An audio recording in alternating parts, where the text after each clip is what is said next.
Likutei Sichos, Chelik Chafala, Volume 21, the third Sicha for Parshas Mishpatim. This Sicha is a wonderful and amazing explanation and insight into the Sefer Torah that Moshe Rabbeinu wrote, which is discussed in our Parsha. When was it written? How exactly it was written? What was written? You see, the actual Sefer Torah that we have today was not complete, was not written its entirety until very close to Moshe's histalkos, to Moshe's passing. So what exactly did he write? Also, we'll get in a better or a deeper insight, perhaps another perspective of what the words Naaseh v'Nishma really mean, at least as it applies to this discussion. The psukim, the verses that are very vital here for this Sicha, is chapter 24, verse 4, Perek Chav Dalet, Pasuk Dalet, which says, Vayichtav Moshe Kol Divrei Hashem, that Moshe wrote all the words of Hashem. And then several psukim later, several verses later, verse Zayin 7, Vayikach Sefer Habris, that he took the book of the covenant, Vayikra Ba'azni, he read it to the people. So just as a quick introduction to familiarize ourselves with several items so we can be better prepared for the Sicha, we know that after Kriyas Yamsuf, after the splitting of the sea, the first stop that the Yidden arrived was called Mora, literally translated bitter, because when they came there, the waters were bitter. After they sweetened the water, it says that Hashem commanded them there, He gave them some laws, He gave them some chukim. What are these laws? So Rashi tells us that He gave them the laws of Shabbos, of Para Aduma, and Dinim. Dinim means like administration of justice and things like that. Also, elsewhere it's brought down also Kibbud Avrohom. In other words, they received several mitzvahs prior to hearing the Aseres HaDibros, the Ten Commandments, on Har Sinai. Another thing to familiarize ourselves with, the idea of a bris, a covenant. What does really a covenant mean? A covenant means that it brings two people together and it binds them in a manner that it's inseparable. Regardless of what happens later, those two people or those two entities, those two things will always remain attached to each other, even if circumstances change. Another thing to familiarize ourselves with, something that Rashi says in the very first Rashi of the Torah, where Rashi explains why it was necessary, why is it that Hashem found it important to share with us all the stories of Chumash Bereshis, of the book of Genesis, beginning with the creation of the world, and later about Adam, and later about Avrohom, and Yitzchak, and Yaakov, all the way up to the very first commandment that we received as a nation, which is HaChodesh Hazeh Lachem, which really, all that seems superfluous. And Rashi explains, quote, Koyach Masav Higid La'amoy, that Hashem is sharing with His people all His wondrous work in order to remind us, in order to tell us, in order to emphasize that He indeed is the master, the creator, therefore the master, therefore the owner of the universe, and He chose to give us certain lands. We didn't take it away from anyone, rather He who owns it gave it for on a temporary basis to some nations, later took it away from them and gave it to us. Another thing to familiarize ourselves with, the Medrash that explains what happened exactly by Matan Torah. So the way he brings it is that there was a gzera, there was a decree. And also the word gzera means a cut, a separation, a divide between the Elyonim, the upper realm, and Tachtoinim, the lower realm. In other words, the higher ones cannot go down and the lower ones cannot go up. That means there was an absolute divide between the spiritual and the material. One last thing, the concept of Gavra and Chefza. You have in mitzvahs, and a lot of times this also makes for very interesting debate and discussion, what exactly is the application? Is it a matter of Gavra, meaning the individual? In other words, the individual is accomplishing the mitzvah. The individual, therefore, is becoming transformed and elevated. Or is it the chefza, the item, the matter that has to be transformed, the matter that's playing a vital role? So let's go into the Sicha. On the pasuk Vayichtav Moshe, it's called Divrei Hashem, and the pasuk that says that Moshe wrote all the words of Hashem, as I said, pasuk Dalet. Rashi, in the heading, the Divrei Hamaschil Vayichtav Moshe, he writes, quote, from Bereshis until Matan Torah, all the verses from the Bereshis, from the beginning, right, the beginning of the creation of the world until here, until Matan Torah. And the second thing he writes, V'chasav, and he wrote mitzvahs shenistavu b'mara, all the mitzvahs which are commanded in Mara, like I explained in the introduction. So now we know that Rashi's objective is exclusively to explain Pshuta Shemikra. Question is, what is the imperative, according to Pshuta Shemikra, to explain these two things that Moshe wrote from Bereshis till Matan Torah and the mitzvahs that he wrote in Mara? In other words, what is so imperative when it says that Moshe wrote this book of the covenant? Why did he, all words of Hashem? In fact, we can ask, according to Pshuta Shemikra, perhaps it would make more sense to say that when it says that he wrote the Divrei Hashem, the words of Hashem, perhaps that is referring to the words of Hashem relating to Matan Torah. There was the mitzvah of Hafrosha and Hakbala, the mitzvahs that of Hashem said, told Moshe, gave him instructions, how the Yidden should prepare for Matan Torah, that is to separate from their wives, and Hakbala, to limit their access and the perimeter to Har Sinai, and how they should purify themselves and all of that.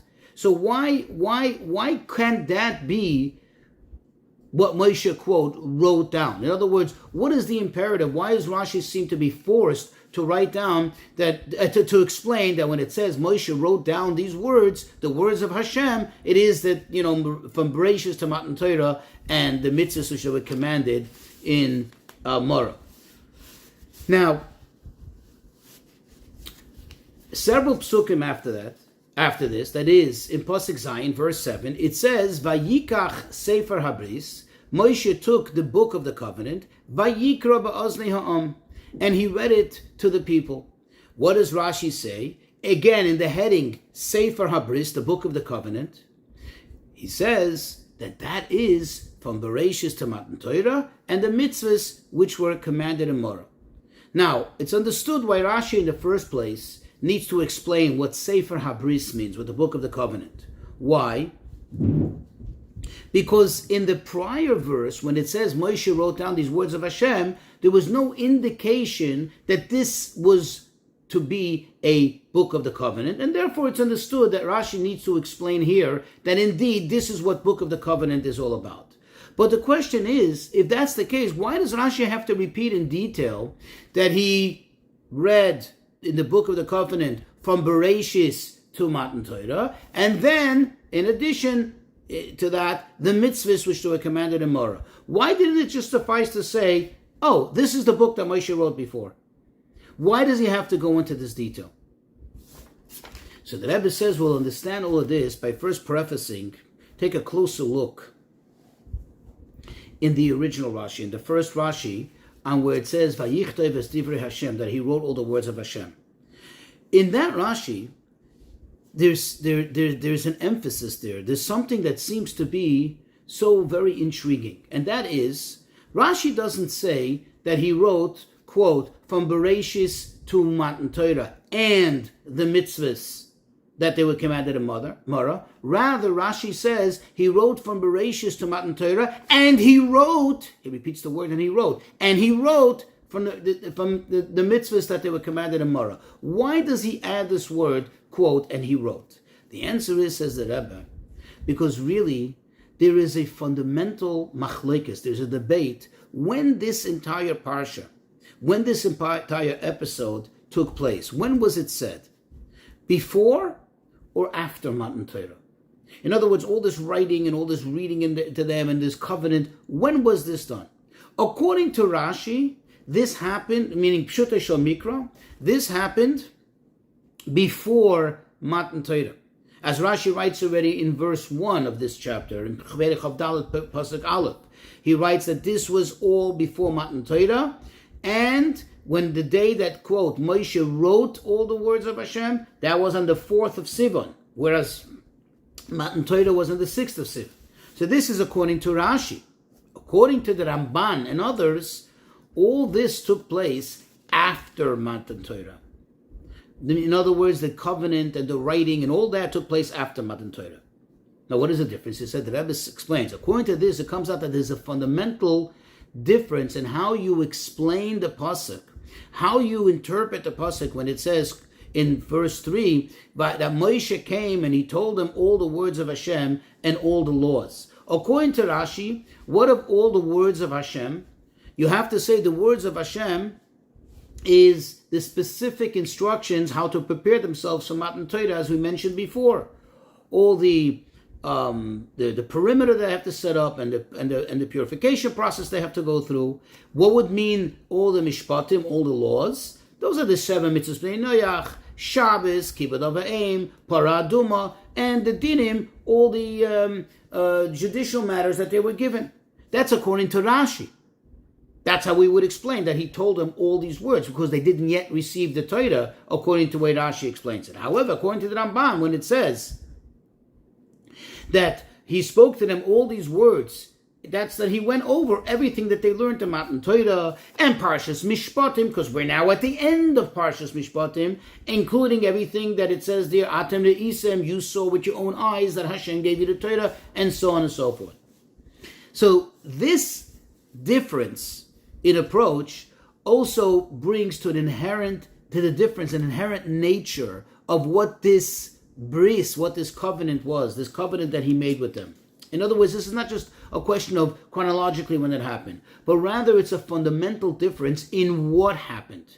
That means when it happened impacts what happened. You see, the bris, what is a bris? What is a covenant? Like we said in the introduction, it's a means to strengthen the bond, the connection between two things, between two parties, between two entities, and so on. In our case, the connection between Torah, Hashem, through Torah, and the Yidden.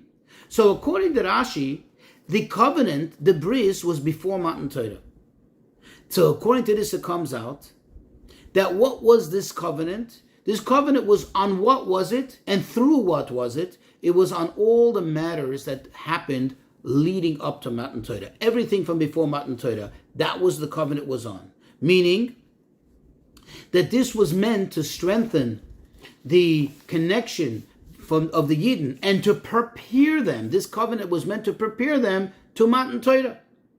So going through everything and connecting them with a bris to everything that happened up to that point was meant to prepare them and to make them ready for Matan Torah. For example, when we say from Bereshis to Parshas HaChodesh, it's obvious. Since the idea is Koyach Masav Higid La'avai, as we explained in the introduction, this was meant to show the Yidden how everything belongs to Hashem and how they are the chosen and Hashem chose to give them. This strengthens them, this prepares them, this makes them eager and excited to receive the Torah. This is, however, according to Rashi.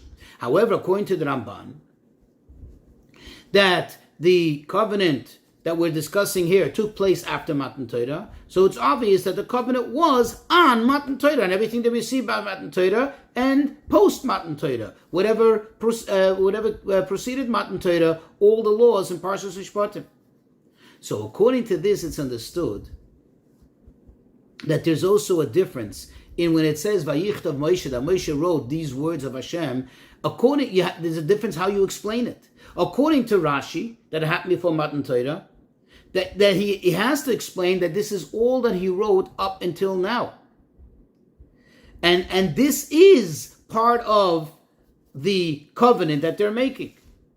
Now, according to this, we can better understand why Rashi adds that word. You remember that extra word, and he wrote. What is he divided? It seems like he puts it into two separate items. The Bereshis until Matan Torah, and then the mitzvahs that were given. You see, because all the Parshias from Bereshis until Matan Torah, the way Rashi wrote it, the way Moshe wrote it, according to what Rashi learns, he wrote it in a manner the same way it appears in our Torah today. The way it's in our Torah, he wrote it as Parshias in the Torah. Therefore, he wrote it in the same style because it already happened in the past. However, the mitzvahs which they received by Mara, for example, the mitzvah of Parah Aduma, he couldn't have yet written it in the same manner that it appears in our Torah. Because when you look into Parshas Chukas, which is much later in the Torah, how does the Torah detail the requirements for and all the laws of the Parah Aduma? What does it say? One of the things there it says, "Unesatem oisa el Elazar haKohen." You should give it to Elazar the Kohen, to the deputy Kohen Gadol. Elazar haKohen. Elazar is not yet a Kohen. Aaron is not yet a Kohen. This is much later, and therefore it wasn't possible for Moshe to write it down in the same style, in the same manner that he wrote the other part. And therefore Rashi makes a distinction by telling us he wrote from Bereshis until Matan Torah. That chronological narrative he wrote from as it appears in our Torah, and he wrote the mitzvahs. These are two separate things. Now this goes hand in hand with Rashi's approach to the fact that all this happened before Matan Torah. Because indeed, before Matan Torah, there were two separate ideas, there was two separate concepts. There was the aspect of Torah, and there was the aspect of mitzvahs. And therefore, there were two different types of writing. However, after Matan Torah, it's all one, it's all Torah. Even the mitzvahs is part of Torah. And therefore, according to the Ramban, for example, you have to say it's the same writing. Now we'll appreciate why when it comes to the verse 7, Pasuk Zayin, and it says, Ayikach Sefer Habris, he took the book of the covenant, why Rashi has to again detail that it's from Bereshis until Matan Torah and the mitzvahs. Remember we asked, why? Why couldn't you just said, it's the book that he wrote before? Because over here, notice, what is it? It refers to it as one entity. It doesn't say the books of the covenant. It says the book of the covenant. One book. Now this would be a little perplexing, right? Because it appears as if it's one whole thing. And you would think, wait, these are two separate things. And two separate writings, two separate styles of writing, right? As we explained. Therefore, Rashi has to emphasize, no. Although they were two separate styles of writing, but they were written into one book and they became one thing for purposes of this covenant. And that the covenant is through both things, or with both things, with Torah and with mitzvahs. And the Rebbe says a beautiful thing. Now we can appreciate, can really understand what the response of the Yidden was. After he made this covenant, when he was making this covenant, after reading it to them, what did they say? What was their reaction? Nase v'nishma. Which seems to be like a double reaction, two separate things. There is a nasa in their reaction, in their response, and there is a nishma. What is the nasa? Well, now it's clear, at least according to the way we explained according to Rashi. The nasa aspect is a direct reference to the mitzvahs that are written in there. The nishma aspect is to the reading of the Torah, to the narrative that's being written to them. All that we'll accept and we'll believe in all of that. In other words, there was a double acceptance of this book because it contained two separate aspects, as we explained. Now, there's another beautiful chapter over here that explains amazingly an entire discussion as to exactly what the nature of the Sefer of this Torah is, based on a machlokes in the Gemara as to whether the Torah was given in parts, meaning over time it just progressed, or it was given as one whole thing at the end of Moshe's life. It comes out from Rashi that indeed, at least the way the Maharal explains it, that indeed the Sefer Torah that was given to the Yidden at the end of Moshe's life, towards the end of Moshe's life, that is the actual Sefer Torah in the status, in the Geder HaTorah as we have it today.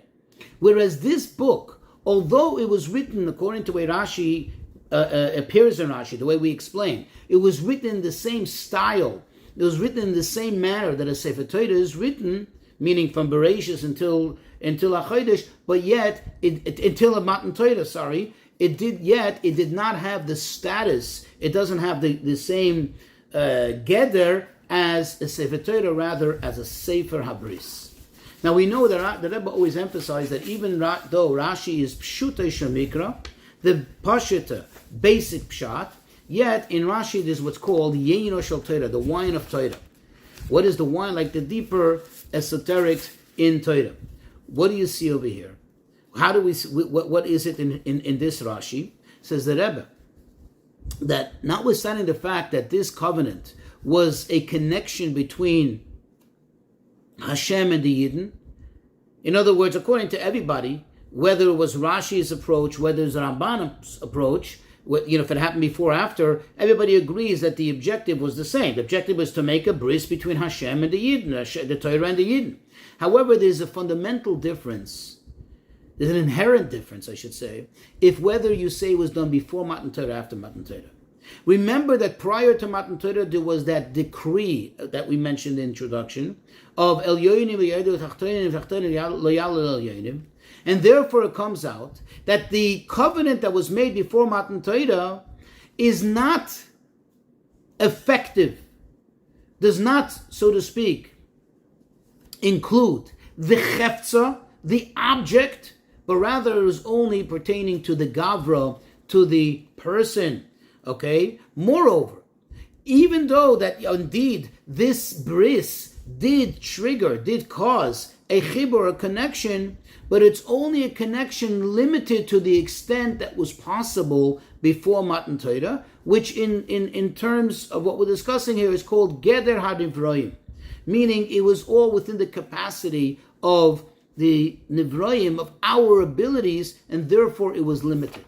However, if you hold that it was after Matan Torah, then this covenant permeates everything. Not only the Gavra, the Jew, the person, so to speak, but also the Chepsa, the object. The entire world now was connected. The Yid and everything that belongs to the Yid was connected to Torah and to Hashem. And it's understood that this covenant, this bris, if you say it happened after Matan Torah, had an absolute effect, an unlimited, infinite reaching effect, because it was after Matan Torah. So it would seem that this opinion seems to be so to speak greater in impact when it comes in terms of this covenant. So how can we explain Rashi? What is the milah, so to speak? What is the advantage? What is great about Rashi's approach? Says the Rebbe, there still is a milah in the bris that happened, if you say that it happened before Matan Torah. Even though it's limited, but since it happened before Matan Torah. And what did it affect? That already before Matan Torah, the Yidden became connected and intertwined with the aspect of Torah, albeit Torah as it's able to relate and to connect to Nivroim prior to Matan Torah, but still it connects to the godliness that's in it. So it's understood that then what happened afterwards, when it came Matan Torah afterwards, the impact was a full impact. Why? Because they were somewhat ready for it already. They were somewhat prepared, albeit on their level. In other words, they received the Torah. However, according to the other opinion that says that what? That it was after Matan Torah. In other words, prior to Matan Torah, they were not yet made connected to the Torah. There was no covenant before Matan Torah. Not even on their level, not even on a limited level. So it comes out that when it came to Matan Torah, it all happened, first of all, not from their accord, but it happened to them, it happened from Hashem, and it was absolutely overwhelming, and not necessarily did it have its full intended impact. Says the Rebbe, this is what we can explain why Rashi holds that the Sefer Habris is two inyanim, Torah and mitzvahs, because they were really separate, and Ramban is according to the Ramban that he says it was after Matan Torah, it was the inyan of Torah. Why? Because mitzad hanivroim, from our perspective, the Rebbe uses the expression herzach. We appreciate the way we see things. We see that there's two things: there's Torah and there's mitzvahs. And therefore, since according to Rashi it happened before Matan Torah, so it happened from our perspective, so to speak, in our terms. And indeed, there's two separate things. However, in truth, mitzad haboire, from the Eibishter's perspective, it's a herzich. In other words, what you hear, what it is, the reality is that there is no difference between Torah and mitzvah. Everything is Torah. And Mela, you have to say that it was one thing afterwards. And this also helps appreciate the Nasa v'Nishma aspect that we said before. When you say it's two separate things, there is Nasa and there is Nishma.